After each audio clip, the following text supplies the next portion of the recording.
1. 5세대 전투기를 위한 풀옵션 장비. 2. 1. 5세대 전투기를 위한 풀옵션 장비. 2. KF-21의 레이저 장비. 3. 나토 국가들이 한국으로 몰려들다. F-35에는 우리가 모르는 엄청난 비밀이 있습니다.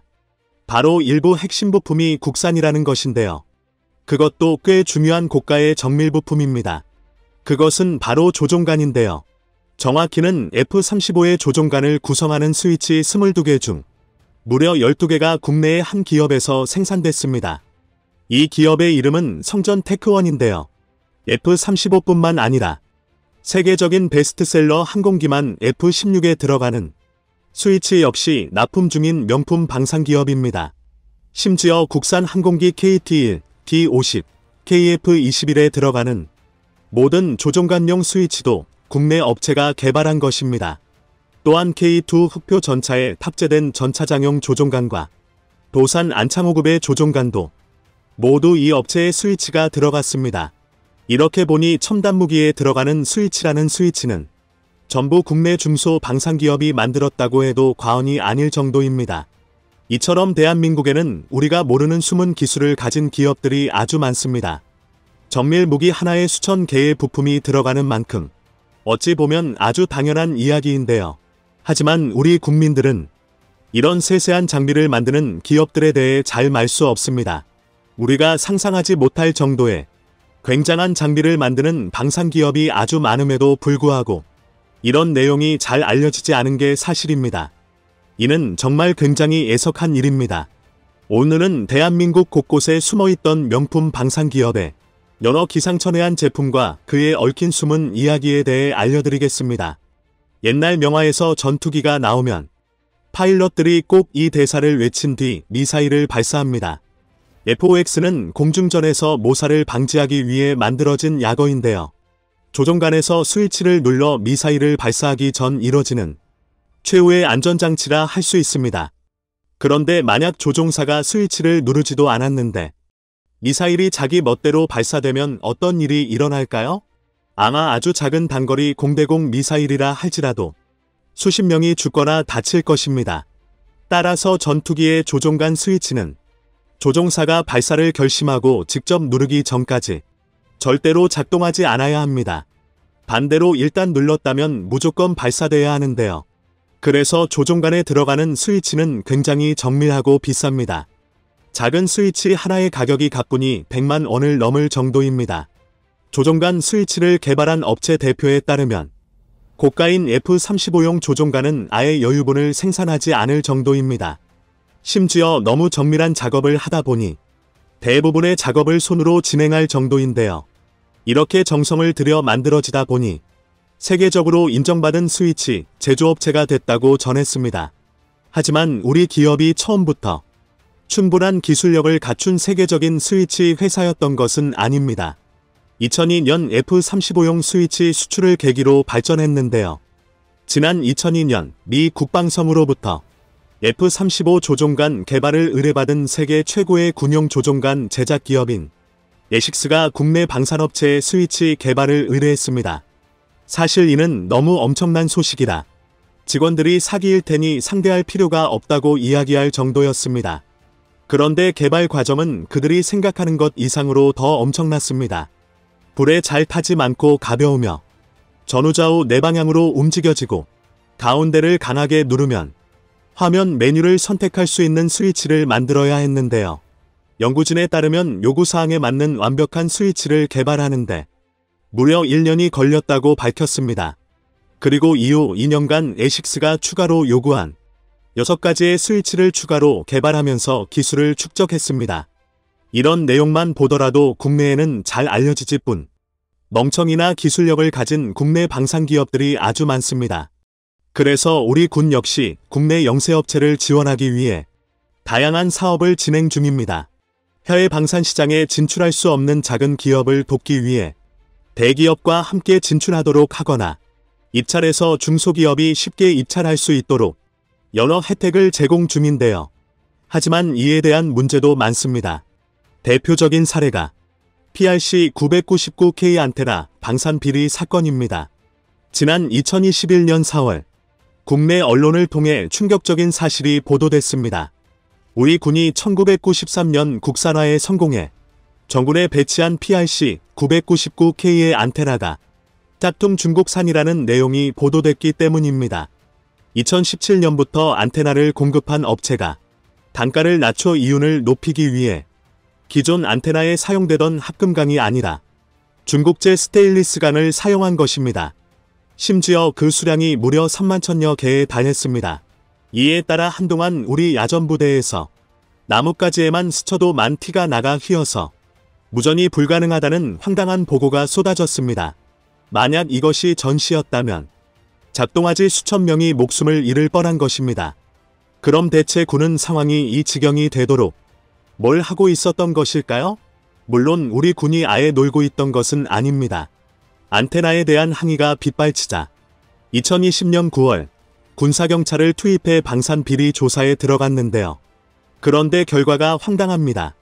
아무 문제 없다고 결론이 난 것입니다. 군이 확인한 국방규격에 장비의 크기와 성능만 명시되었을 뿐 강도를 제한하거나 사용할 수 있는 재료를 한정하는 문구가 없어서 이 문제를 말았음에도 처벌할 방법이 없었던 것입니다. 결국 2021년부터 국방기술품질원이 나서 국산화 28년 만에 PRC-999K의 품질 기준을 재정립한 이후에야 문제가 해결됐는데요. 이건 굉장히 심각한 문제입니다. 멀쩡히 작동하는 PRC-999K가 졸지에 불량 무기가 되면서 해양기간 무전병으로 복무한 장병들에게 국산 무기는 작동 불능의 쓰레기라는 잘못된 인식을 심어줄 수 있기 때문입니다. 그래서 현재 우리 군은 적절한 ROC를 산출할 수 있도록 여러 조처를 하고 있습니다. 일례로 한국방위산업학회를 중심으로 빠르게 변화하는 미래 전장에 대응할 수 있도록 능동적인 무기 개발이 가능한 진화적 ROC 등을 연구 중입니다. 이처럼 많은 이들이 노력을 기울이며 우리 방산도 차츰 더 나은 모습으로 발전 중인데요. 그만큼 무수한 기업들도 하나둘 나타나고 있습니다. 바로 4세대 레이저만, 얼음 글라스 레이저, 자동포 신청서기 등 각종 기상천외한 물건들이 개발되고 있습니다. 먼저 얼음 글라스 레이저는 세계적으로도 세 번째로 개발에 성공한 차세대 레이저 기술입니다. 사실 최근 수년간 국민들이 보고 들은 레이저 무기는 대부분 공격용 고에너지 레이저 무기였습니다. 지난 2020년 우리 국방과학면 고소가 고에너지 레이저 무기를 이용한 요격 시험에 성공한 이후로 적의 미사일이나 항공기를 격추할 수 있는 강력한 레이저포로 국민의 관심이 쏠린 것인데요. 하지만 지난 수십 년간 쓰인 군용 레이저는 전부 관측용 장비였습니다. 초당 30만 km 나는 빠른 속도와 직진성을 이용해 거리를 측정하고 이를 이용해 포병에게 정확한 재원을 제공하거나 공군이 퍼볼 레이저 유도폭탄의 유도를 도왔습니다. 또 근접 전투를 수행하는 보병의 조준을 돕는 조준선으로도 기능했는데요. 하지만 문제가 있었습니다. 아주 강한 직진성을 띠는 강력한 빛이라는 특성 때문에 레이저를 이용한 군용 장비를 운용하다가 실명하는 등 안구 손상을 입는 경우가 많았는데요. 하지만 우리 기업이 개발한 얼음 글라스 레이저는 얼음이라는 특수한 매질을 사용해 안구 피해가 없습니다. 그리고 최신 레이저인 ES2의 경우 무려 8km에 달하는 먼 거리까지 정확히 측정이 가능합니다. 그래서 이를 이용해 굉장히 반전한 관측용 레이저를 만들 수 있는데요. 한화 시스템이 개발한 다기능 관측경의 핵심 부품이 바로 ES2 레이저입니다. 그런데 이게 끝이 아닙니다. 해양 기업은 개발된 레이저의 뛰어난 원거리 측정 능력을 활용해 화학탐지 센서를 만들었습니다. 공기청정기에 달린 가스 측정기처럼 레이저를 이용해 화학탄의 폭발로 발생한 독가스의 움직임과 위치를 특정할 수 있도록 한 것인데요. 이런 장비들은 북한과 중국 등 화학무기를 일반 포탄처럼 사용할 수 있는 국가들을 상대해야 하는 우리 군에게 굉장히 필요한 장비입니다. 이처럼 살상력이 전무한 작은 레이저 하나를 만드는 업체라 할지라도 우리 방산에 굉장한 영향을 끼칠 수 있는데요. 또 다른 좋은 사례가 하나 더 있습니다. 바로 포신 자동 청소기인데요. 대한민국 포병은 강합니다. 그만큼 투자도 엄청난데요. 그래서 우리 국민들이 애증을 담아 포장부라 부를 정도로 막강한 포병을 보유 중입니다. 심지어 이번 우크라이나 전쟁을 계기로 러시아 포병이 무너지면서 대한민국 육군의 포병이 수적으로 보나 장비로 보나 세계 최고가 아니냐는 이야기까지 나오고 있습니다. 100mm가 넘는 각종 대구경 포의 숫자만 5,000문이 넘고 첨단화된 155mm 자주포를 2,000문 이상이나 보유한 대가 N270이나 하이마트 수준의 고성능을 낼 수 있는 천무다연장 로켓을 무려 300문이나 배치 중민 대한민국이 아니면 누가 세계 최강이냐는 것이죠. 하지만 이렇게 강력한 포장부라 할지라도 전장에서 반드시 해야 하는 일이 있습니다. 바로 포신 청소입니다. 대포는 그 어떤 무기보다 많은 화약을 추진제로 사용하는 무기입니다. 그만큼 포를 쓸 때마다 많은 찌꺼기가 쌓이는데요. 이 찌꺼기를 제때 제거하지 않는다면 포의 정확도가 떨어지거나 샤면 발사 도중 포신 안에서 포탄이 폭발하는 참사가 일어날 수 있습니다. 그래서 반드시 포신을 깨끗이 청소해야 합니다. 그런데 이게 쉽지 않습니다. 군대를 포병이나 기갑으로 다녀오신 분들이라면 승무원과 함께 거대한 포신 청소용 소를 들고 청소하신 경험이 있으실 것입니다. 포신 길이만큼 길고 또 무겁고 거대한 꽂을대를 다 함께 움직이다 보면 어떤 근육이 절로 생길 정도입니다.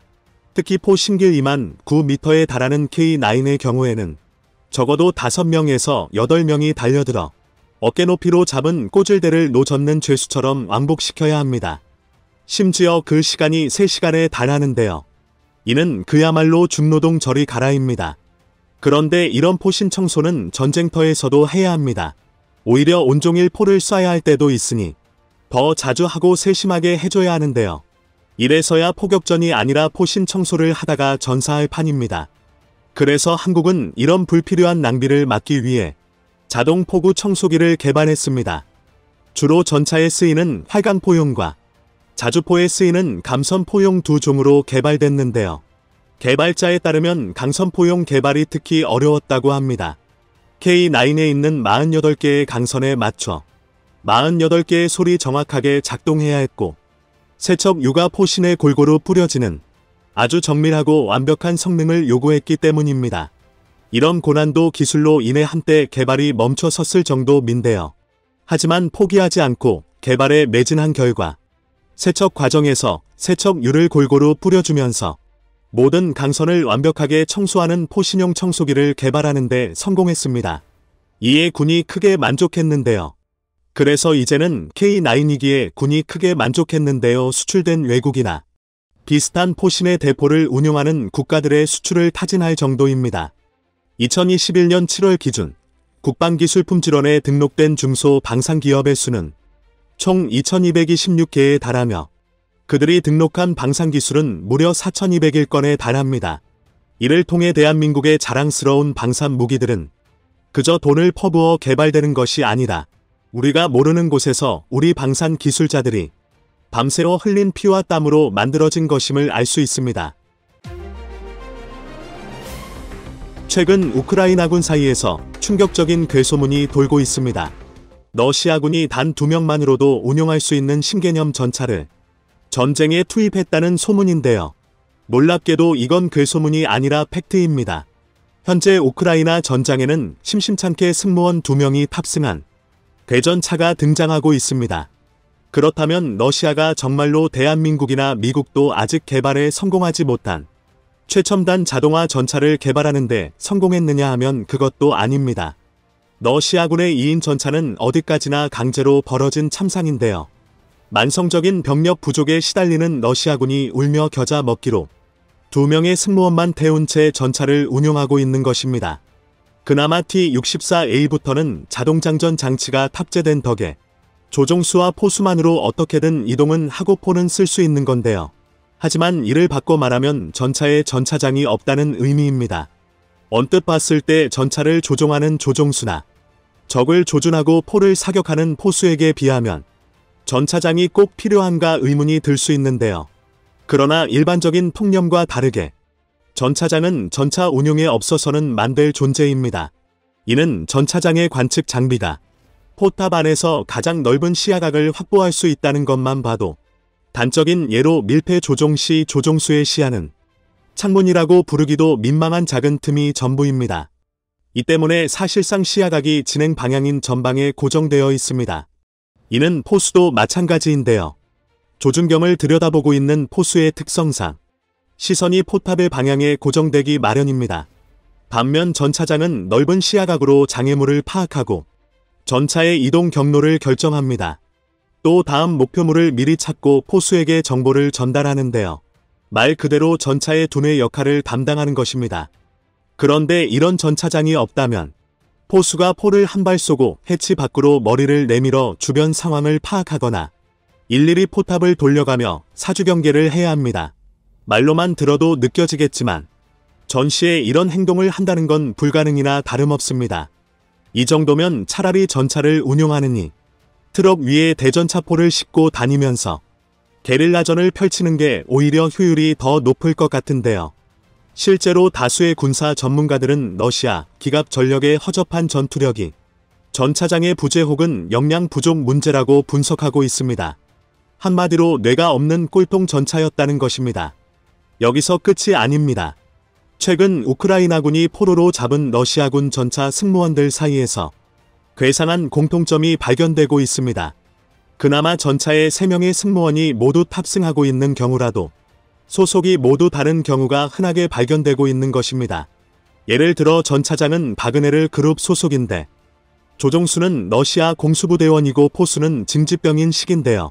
전차병 양성에 오랜 훈련 시간이 필요하다 보니 전차 근처에라도 가봤다 하면 죄다 긁어모아 전선으로 출격시키고 있는 것입니다. 이 또한 절대적인 병력 부족 때문인데요. 그렇다고 정예병이 아닌 징집 보병의 형편이 나은 것도 아닙니다. 현재 동원령이 무색해질 정도로 러시아의 병력 부족 문제는 심각한 수준입니다.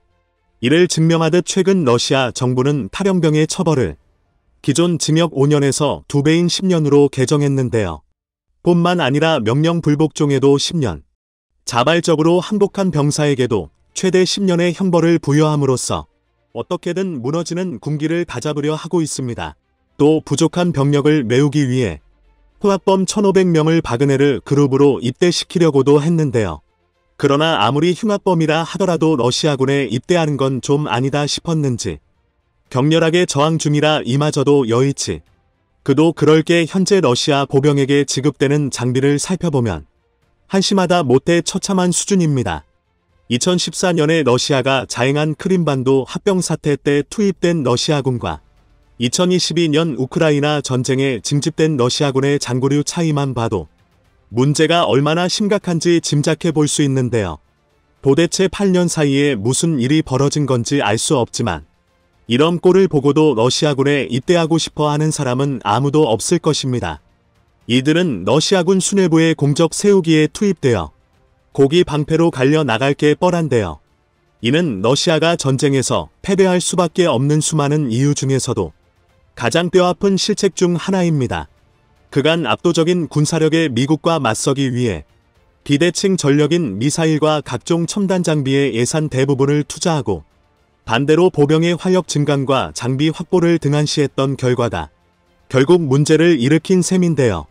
러시아는 우크라이나 전쟁 전만 해도 미사일을 쏟아 부어 목표 지역을 평탄화하고 남은 저항 세력은 기어간 장비로 쓸고 지나가면 보병에게 남은 임무는 고작 해야 전후 치만 유지 정도가 전부일이라 생각했던 것입니다. 하지만 우크라이나 전쟁은 미사일이든 전차든 보병이라는 탄탄한 기본기가 뒷받침되지 않으면 사상누각이라는 사실을 증명했습니다. 당장 러시아 기어감 장비가 걸핏하면 퍼져나가는 것도 보전 협동이 전무한 수준이었기 때문입니다. 반대로 우크라이나군이 고작 대전차 화기 하나로 참치캔 타듯 러시아 장갑차와 전차의 뚜껑을 따고 다니는 것도 훈련소가 높은 보병이 강력한 화력을 손에 쥐었기에 가능한 일이었습니다. 그러나 비록 우크라이나 전쟁을 통해 러시아의 실체가 드러났을 뿐 전 세계 대부분의 나라가 보병의 화력 증강보다는 첨단 장비와 미사일에 많은 투자를 해왔던 게 현실인데요. 우크라이나 전쟁과 이란의 혁명, 사우디아라비아 침공 발언, 그리고 점점 뚜렷해지는 중국의 대만 침략 야욕 등 세계가 전쟁의 소용돌이에 휩쓸리고 있는 만큼 지금은 러시아의 실수를 비웃기보다는 하나라도 많은 것을 배워야 할 시기입니다. 그리고 이를 가장 빨리 깨닫고 자국군을 뿌리부터 바꾸고 있는 나라가 있는데요. 총액이 무려 50조 원에 달하다 보니 많은 분이 폴란드가 K2 흑표, K9 자주포, K239 천무 같은 대형 화력 체계와 FA50 같은 전투기만 수입한다고 오해하는 분들이 많으신데요. 수출액이 대한민국 1년치 국방 예산과 맞먹을 정도로 대규모다 보니 소규모 무기 체계에까지 관심이 미치지 않는 건 당연합니다.